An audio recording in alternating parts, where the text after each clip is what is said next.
that came as the new guard to Tampa against these Chiefs. Antonio Brown, the Buccaneers.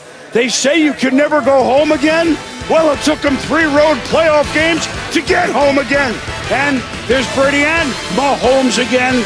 The master, still the master. The youngster, still in waiting. My goodness, the 7th Lombardi Trophy won by Tom Brady, his first as a Buccaneer. And as we start NFL primetime with Chris Berman and 2 very famous Buccaneers. Steve Young, who won rings when he got out of here, and Booger McFarland, who won rings when he was sitting with the defense, and it was a defensive day. Look, the overall is Tom Brady's first Super Bowl was 01. This one was in 2020. That would be 2 complete decades. And it took him to get out of New England to finally have a laugher. Boomer, with 7 championships, you talk about the greatest athletes of all time. Who are we going to say? Jordan, Woods, Ali, name them. They're all guys that were 5 guys on a team, individual sports. This is football. It's 50 guys, 32 teams. The odds of doing this are astronomical. More than you can describe to anyone else that we're talking. Any other name you want to give me, this feat to go to this many Super Bowls and in football, to me, is unique, different, and something that should be appreciated, like in our generation and our lives or anything we've ever seen. I'm speechless about it. It's indescribable. Well, and for him to do it with this team after the year he had in New England. Remember a year ago, Tom Brady's done. Can he still throw the football down the field? And the people who knew football said, you know what? No, he's not done. He just needs better weapons. And to go through a year of COVID, to come down here and ingratiate himself with new teammates, having practices at high school fields, and to do it, I think this cements his legacy, not only in football, but in all of sports. There's no question. One quick thing before we get to the highlights and plenty of reaction. I remember sitting with Tom in New England in an interview like 5 years ago, 6. He was still in his 30s, a young man. How long do you want to play, Tom? He went, oh, no, I want to play till I'm 45. Now, this is going back 4 or 5 years. Like, what?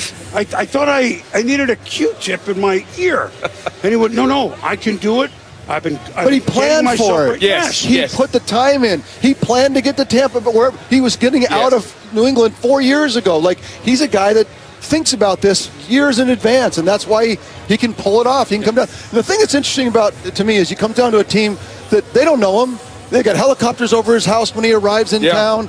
He's the biggest. He's married to Giselle. He's been 6-time Super Bowl champ. How does he hold people close to him? How does he get his teammates to consistently fight for him and bleed with him? There's 15 books about leadership that need to be written about Tom Brady and how he does this. He does it because he ingratiates himself with his teammates. He's vulnerable. He's honest. He shows that he's just like them. He puts his pants on one leg at a time. He'll joke with them. He'll laugh with them. He'll be personable with them. And now as a teammate, when I see that, it doesn't matter who you are in lore. You're just a football player to me, baby, and you're trying to help me win. That's how he does it. And you know what? There was one little secret that got let out tonight also.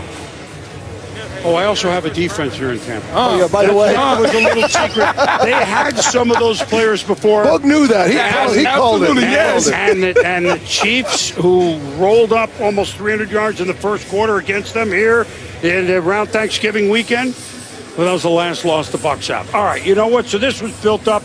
One of the most anticipated Super Bowls, obviously, the past and present master against the present and perhaps future master. The defending champ, Kansas City Chiefs, were coming in and trying to win a Super Bowl against, the last quarterback to win back-to-back Super Bowls way back in 03 and 04 in Tom Brady. All the offensive weapons, but yet a wild card team and on the road 3 times. Yeah, they were going to finally get a home game, but they were going to be underdogs. Tom only once an underdog before when they took down the greatest show on turf, and that was back in 01.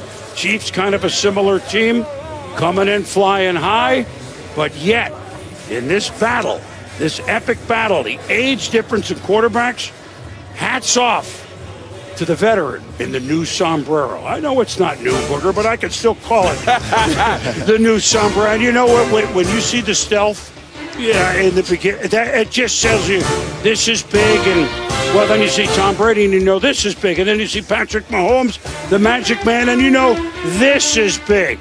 First quarter, Mahomes. Trying to buy time.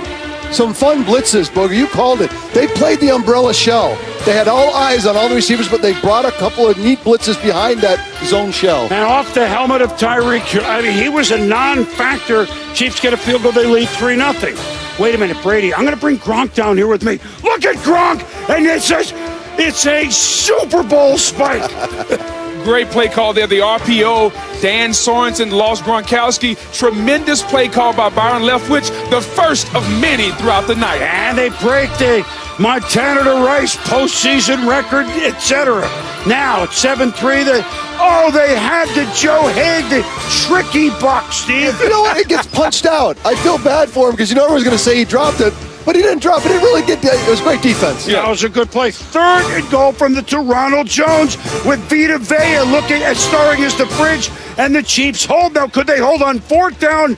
And this is going to turn the game. They did not score, and the Chiefs take over by their defensive stand. One of the few mistakes the Bucs make. That should have been Leonard Fournette instead of Ronald Jones. Maybe Leonard Fournette, the more powerful back, scores. It's 7-3, but they only got 1 first down. They got a bad punt. Boy, the punter struggled. And then Fournette's hands into the hand of Tyrann Mathieu. So here come the Chiefs. But wait, Charvarius Ward. Not in the Super Bowl, boys. Not in the Super Bowl. Well, so they keep the ball. And then Chiefs hold again and force Ryan Suckup to kick a 40-yard field goal. But wait a minute. Offsides, lined up offsides.